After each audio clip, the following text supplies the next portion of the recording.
जय हिंद दोस्तों, कैसे हैं आप लोग। उम्मीद करते हैं कि ठीक ही होंगे। तो एक और दोस्तों आपको अमीन की भर्ती आ चुकी है, जिसमें मैं आपको यहाँ पे 100 में 100% कर रहा हूँ कि आपको सिलेक्शन इस बार होना ही होना है, क्योंकि ये ज़्यादा पद है। यहाँ पे 10,000 पोस्टों पर ये वैकेंसी निकली हुई है, जो कि जिला और आपको ब्लॉक में ही जॉब मिलेगा।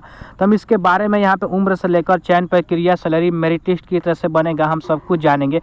बस आपको वीडियो लास्ट तक देखना है, तो आपको सारा कुछ जानकारी मिल जाएगा। और जो भी विद्यार्थी यहाँ पे पहली बार आए हैं इस चैनल पर, तो प्लीज़ चैनल को सब्सक्राइब कर ले, क्योंकि आपको इसी प्रकार का वीडियो, बिहार से लेटेस्ट हर जानकारी आपको इस चैनल पर मिलेगा। तो चलिए हम सारा कुछ यहाँ पे A to Z समझते हैं। तो सबसे पहले हम यहाँ पे देखेंगे कि ये वैकेंसी यहाँ, तो हम लोग यहाँ से आएंगे तो यहाँ पे पढ़ेंगे, जो कि प्रभात खबर में ये आर्टिकल आपको निकाली गई है। तो सबसे हम ऊपर की तरफ पढ़ेंगे, फरवरी तक 10,000 सौर कर्मियों की होगी बहाली, विज्ञापन 1 सप्ताह के अंदर। तो इसमें बहुत कम समय लिया जा रहा है आपको विज्ञापन संख्या के लिए, मतलब आपको यहाँ पे नोटिस जारी करने के लिए।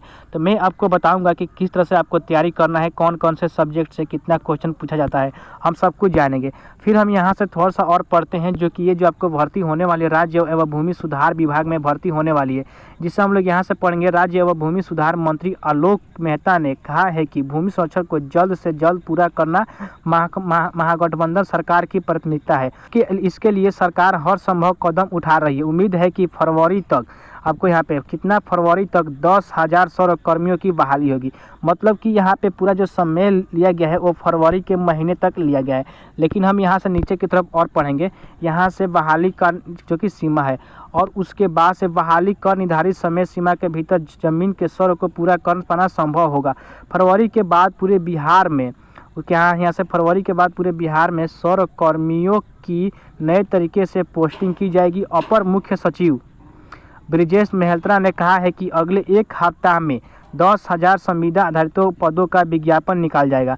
मतलब कि यहाँ पे बताया जा रहा है कि 10,000 मतलब को 20,000 वैकेंसी आएगी, जो कि एक हफ्ता के अंदर आपको 10,000 पदों पे भर्ती निकाली जाएगी, जो कि संविदा के आधार पे ये भर्ती निकाली जाएगी। आपने ये तो समझ गया कि संविदा के आधार पे भर्ती ली जाएगी, जो कि 10,000 मतलब कि एक हफ्ता के टाइम है, एक हफ्ता में न्यू वैकेंसी आने वाली है। तो चलिए हम इसमें जानते हैं किस तरह से चयन प्रक्रिया रहता है, हमके किस तरह से ऑनलाइन करना होता है, हम सब कुछ जान लेते हैं। तो यहाँ पे मैंने आपको सारा कुछ बताया, जो कि यहाँ पे कितना, यहाँ पे 10,000 पद आने वाला है। उसके बाद से जो हमारा पिछला जो वैकेंसी आई थी 1700 कुछ पदों के लिए वैकेंसी आई थी अमीन में, तो उसका क्या सिलेबस रहा उसको पहले हम समझते हैं। तो यहाँ पे हम लोग नीचे की तरफ आएंगे, तो ये जो हमारे 2019 में वैकेंसी आई थी अमीन के लिए, उसके यहाँ पे सारा कुछ बताया गया है कि उसमें कौन कौन से डॉक्यूमेंट लगते हैं। तो देखिए, सबसे पहले आपको यहाँ पे डॉक्यूमेंट का बात करें तो आपको कम से कम यहाँ पे इंटरमीडिएट पास होना चाहिए। अगर पास होंगे तो आपको इंटर का इंटर का जो भी मार्कशीट लगता है वो लगेगा। उसके बाद से आपको मैट्रिक के लगेगा, और जाति प्रमाण पत्र और शरीर प्रमाण पत्र, जो कि आय प्रमाण पत्र भी आप लगा सकते हैं। ये सारा डॉक्यूमेंट आपको यहाँ पे इकट्ठा करके रखना है। जो भी विद्यार्थी इस फॉर्म को फिलअप करेंगे, अभी एक सप्ताह का टाइम है, अपना सारा कुछ बनवा लीजिए। 15 दिन में जाति निवास आय सारा कुछ बन जाता है। उसके बाद से यहाँ पे देखिए, हाल ही में खींचा गया आपके पास फ़ोटो होना चाहिए, जो कि हर फॉर्म में आपको फ़ोटो लगता है, तो आपको फ़ोटो होना ही जरूरी है। उसके बाद से जाति प्रमाण पत्र, आय प्रमाण पत्र, ये भी लगाना आपको बहुत ही ज़रूरी है। ये तो चीज़ें आपको यहाँ पे सारा कुछ मिल गया जानकारी। और अब और आपको यहाँ पे बिहार का निवासी होना चाहिए। अब हम नीचे की तरफ आते हैं, और जो कि कुछ इंपॉर्टेंट बातें हैं। मैंने आपको बताया था कि यहाँ पे 1700 कुछ पोस्ट आया था, तो ये आपको यहाँ पे 1767 पोस्ट आया था। मैं इसी के अनुसार आपको सारा कुछ समझाने वाला हूँ कि किस तरह से क्या हुआ था। अगर हम वेतन का बात करें तो आपको यहाँ पे 5200 से लेकर 20,000 के बीच में आपको जो कि वेतन दी जाती है। अब यहाँ से देखिए, यहाँ पे आपको मैंने पहले भी बताया, अभी भी सुन लीजिए। अमीन पद पर नियुक्ति के लिए विद्यार्थी को किसी मान्यता प्राप्त समकक्ष स्थान से इंटरमीडिएट, मतलब आपको 10th + 12 आपको पास होना बहुत ही ज़रूरी है।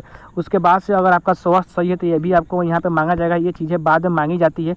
उसके बाद से यहाँ पे देखेंगे, मतलब उम्र क्या मांगी गई थी। उसमें न्यूनतम जो आपका उम्र है 18 वर्ष होना चाहिए। 18 वर्ष से ऊपर है तो आप फॉर्म को फिलअप कर सकते हैं। और जो भी यहाँ पे एथी है, जैसे कि उसमें 5 वर्ष का SC ST विद्यार्थियों को छूट मिलता है, तो उनका जो कि यहाँ मान सकते हैं कि जो कि महिला के लिए 40 है, और यहाँ पे पुरुष एवं महिला के लिए 42 है, तो वो भी अप्लाई कर सकते हैं SC ST के वर्ग। उसके यहाँ पे नीचे की तरफ हम लोग आएंगे, तो यहाँ पे इसका एग्ज़ाम किस तरह से होता है, इसका विषय क्या रहता है, तो हम लोग यहाँ पे देखेंगे। कंप्यूटर बेस्ड आपका एग्ज़ाम होगा, जिसमें आपको यहाँ पे प्रथम खंड में सामान्य ज्ञान, सामाजिक घटना, सामान्य विज्ञान तथा सामान्य हिंदी से 50 अंक पूछे जाएंगे। वहीं अगर हम बात करें यहाँ पे द्वितीय खंड में आपको सामान्य गणित से 25 अंक पूछे जाएंगे। इसके हिसाब से यहाँ पे सभी प्रश्न इंटरमीडिएट स्तर यहाँ पर वस्तु प्रश्न प्रकृति होंगे, जो कि सारा क्वेश्चन आपका यहाँ पे इंटर लेवल का होगा। प्रत्येक उत्तर के लिए 1 अंक दिए जाएंगे। आप लोग यहाँ पे देख लिए। इसके बाद हम लोग नीचे की तरफ आते हैं। मैंने आपको इसलिए सारा कुछ बता रहा हूँ कि आपको भी समझ में आ जाए। परीक्षा में भाषा का माध्यम अंग्रेजी होगा। परीक्षा के लिए कुल प्रश्नों की संख्या 75 होगी। तो आपको जो कि परीक्षा का कुल यहाँ पे समय मिलेगा वो मिलेगा 2 घंटा 15 मिनट में आपको सारा क्वेश्चन कर देना है। इतना आपको समय मिलेगा परीक्षा के लिए। अब यहाँ पे बताई गई है कि और जो कि आप स्टेप बाय स्टेप की तरह से यहाँ पे फॉर्म फिलअप करेंगे। उसके जस्ट हम लोग थोड़ा सा और नीचे की तरफ आते हैं और जानते हैं कि इसमें यहाँ पे जो कि यहाँ पे फॉर्म के लिए कितना फ़ीस लगती है।